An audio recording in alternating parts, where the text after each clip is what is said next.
Le Flash Info avec Claire Yonsi.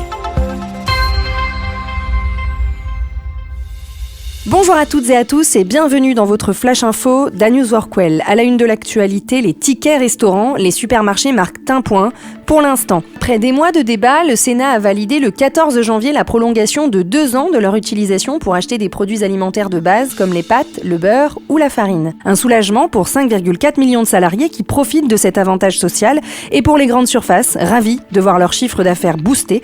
Pour elles, l'enjeu est colossal, 9,4 milliards d'euros par an.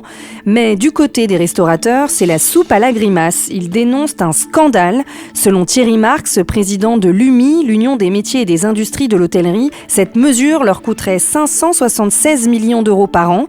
Pour eux, les titres restaurants doivent profiter au restaurant. La ministre déléguée chargée du commerce, de l'artisanat, des petites et moyennes entreprises et de l'économie sociale et solidaire, Véronique Louwagie, elle salue une mesure logique et simplificatrice, plébiscitée par 96% des Français.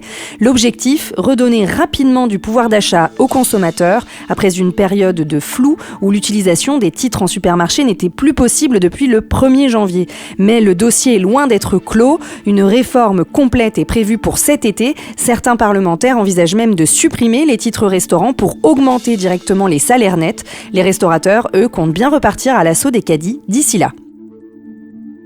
La place des femmes dans l'intelligence artificielle, un enjeu majeur discuté à Paris. Le 8 janvier, l'ONG Women in AI a organisé un grand événement au siège de Meta à Paris pour mettre en lumière le rôle des femmes dans l'intelligence artificielle. Parmi les intervenantes, des chercheuses, des dirigeantes de start-up et même Clara Chapaz, ministre déléguée à l'IA et au numérique. Objectif de cet événement, promouvoir la mixité dans l'IA, un secteur en pleine explosion mais souvent critiqué pour ses biais de genre. Léa El Samarji, présidente de Women in AI France, rappelle que les femmes doivent saisir les opportunités offertes par l'IA, notamment dans des branches comme l'IA générative, qui ouvrent de nouveaux métiers accessibles sans compétences techniques avancées. L'enjeu est aussi de lutter contre le manque de femmes dans les filières scientifiques et d'encourager celles qui hésitent à se lancer.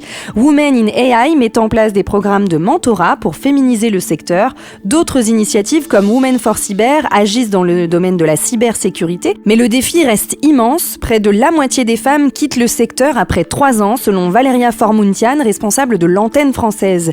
Cette dernière ajoute que pour ces associations, les hommes sont les bienvenus.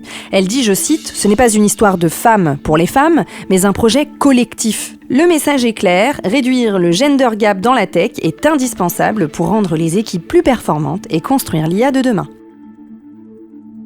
Si vous voulez rester connecté aux infos d'A-News Workwell, rendez-vous sur notre site A-News Workwell, le média d'information des nouveaux modes et lieux de travail.